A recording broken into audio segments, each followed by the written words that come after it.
혹시 이런 경험 있으신가요? 분명히 할 말이 있었는데 막상 그 순간이 되면 아무 말도 못하고 지나온 적이요. 그 자리를 나오고 나서야 머릿속에서는 말이 쏟아집니다. 아, 그때 이렇게 말할 걸. 이건 좀 아니라고 했어야 했는데 그걸 표현하지 못한 내가 한심하고 억울하게 느껴집니다. 분명히 생각이 있었는데 분명히 틀린 말을 하려던 게 아닌데 왜 그 순간에 아무 말도 못했을까? 왜 나는 이렇게 눈치를 보며 살아야 할까? 더 힘든 건 이겁니다. 당신은 원래 말을 못하는 사람이 아닙니다. 오히려 평소에는 분위기도 잘 맞추고 좋은 말도 잘하고 사람들과 관계도 잘 유지하는 사람입니다. 그런데 이상하게 갈등 상황이나 다른 생각을 말해야 하는 순간만 오면 목소리가 떨리고 머릿속이 꼬이고 말이 흩어져 버립니다. 그래서 결국 평소와 다르게 두서없이 말을 마치고 혼자 있을 때 그 대화를 수십 번씩 다시 떠올립니다.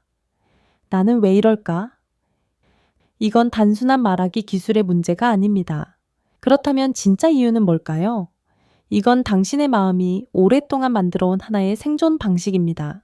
소영 씨 이야기를 들려드릴게요. 42살의 소영 씨는 사람들과 소통을 잘하는 사람입니다. 격려도 잘하고 분위기도 잘 읽고 관계를 편안하게 만드는 능력이 있습니다. 그래서 늘 좋은 사람이라는 평가를 받아왔습니다. 어느 날 소영 씨는 회사에서 진행하는 교육에 참여했습니다. 꽤 중요한 교육이었고 소영 씨도 기대를 갖고 자리에 앉았습니다. 그런데 막상 강의가 시작되자 뭔가 달랐습니다.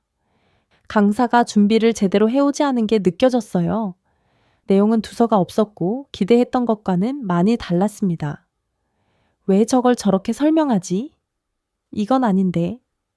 이 시간에 왜 이걸 듣고 있지? 마음 한편에는 괜히 기대했다는 허탈함과 시간을 허비하는 것 같은 불쾌함이 쌓여갔습니다. 그렇게 집중도 안 된 채 어수선한 마음으로 강의를 듣고 있는데 강사가 갑자기 소영 씨를 지목했습니다.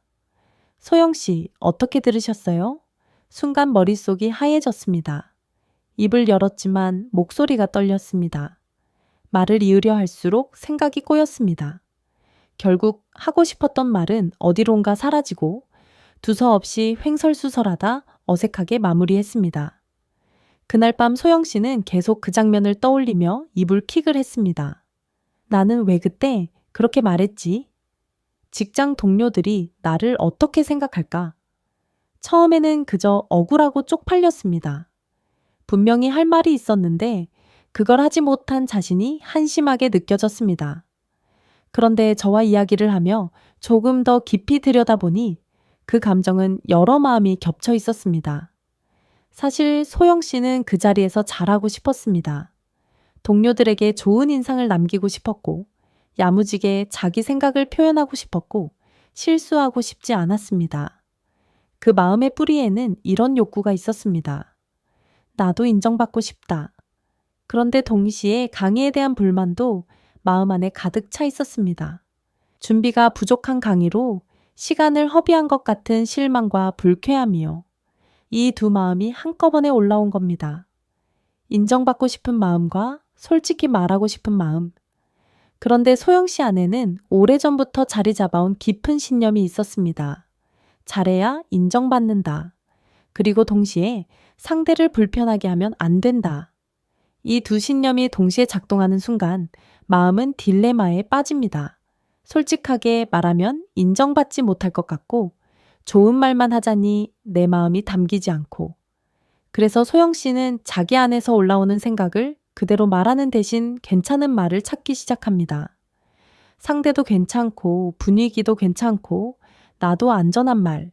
그렇게 머릿속에서 자기 검열이 시작되는 순간 몸은 멈춥니다. 목소리는 떨리고 생각은 끊기고 말은 나오지 않게 됩니다. 이건 능력이 부족해서가 아니에요. 소영 씨의 마음이 지금은 표현보다 안전이 더 중요하다고 판단한 겁니다.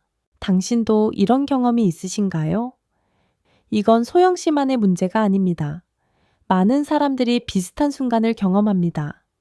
그 이유는 단순합니다. 그 순간은 말을 하는 자리가 아니라 내가 평가받는 자리처럼 느껴지기 때문입니다. 눈치를 많이 보는 사람들의 마음에는 이런 믿음이 자리 잡고 있습니다. 나는 인정받아야 한다. 부정적으로 보이면 안 된다. 틀리면 안 된다. 다른 사람을 불편하게 하면 안 된다. 이걸 하나로 묶으면 이렇게 됩니다. 나는 안전하게 인정받아야 한다. 그래서 당신은 말을 하기 전에 먼저 확인합니다. 이 말을 해도 괜찮을까? 이 분위기에서 맞는 말일까? 이 말을 하면 나는 어떻게 보일까? 그 순간 당신의 관심은 이미 내 생각이 아니라 상대의 반응으로 넘어가 있습니다. 솔직하게 말하고 싶은 마음과 잘 보이고 싶은 마음이 동시에 충돌하는 그 순간 몸은 멈춥니다. 그리고 그 자리를 나온 뒤에야 하고 싶었던 말들이 쏟아져 나옵니다. 이건 잘못된 게 아니라 어린 시절부터 학습된 아주 자연스러운 반응이에요. 혹시 당신도 이런 환경에서 자라지 않으셨나요? 부모님의 기분에 따라 집안 분위기가 달라지던 시간, 어른들의 반응을 먼저 살펴야 했던 경험, 갈등이 생기면 중간에서 분위기를 맞추던 역할. 그때 우리는 알게 됩니다. 내가 잘 맞추면 괜찮아지는구나. 그래서 우리는 표정을 읽고 분위기를 감지하고 말하기 전에 조심하는 능력을 갖게 됩니다. 당신이 약해서가 아니에요. 그 환경에서 살아남기 위해 당신이 만들어낸 아주 뛰어난 능력입니다. 하지만 이제 그 능력이 당신을 묶기 시작합니다. 그래서 당신은 나를 지키는 대신 관계를 지키는 선택을 반복하게 됩니다. 그리고 점점 더 억울해집니다. 나는 이렇게까지 맞추는데 왜 나는 인정받지 못할까?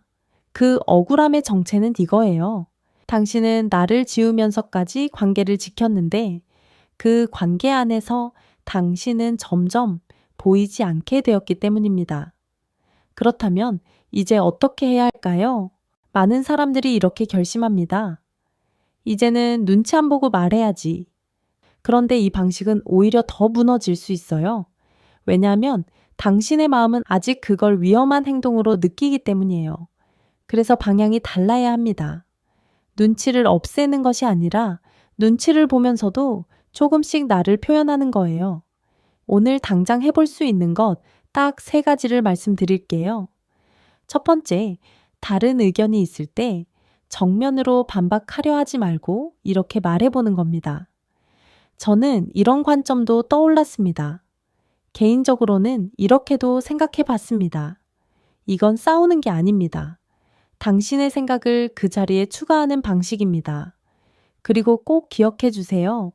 당신의 역할은 표현까지입니다. 내가 말을 꺼냈다면 그것으로 충분합니다. 그 이후의 반응은 상대방의 몫입니다.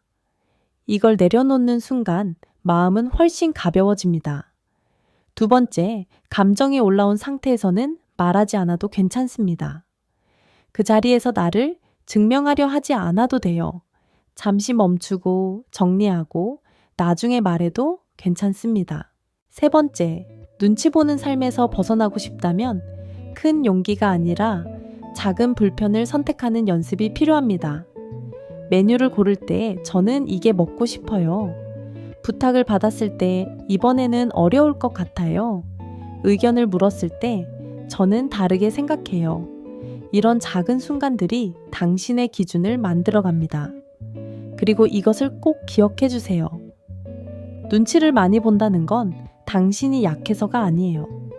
당신은 관계를 지키기 위해 아주 오랫동안 애써온 사람입니다.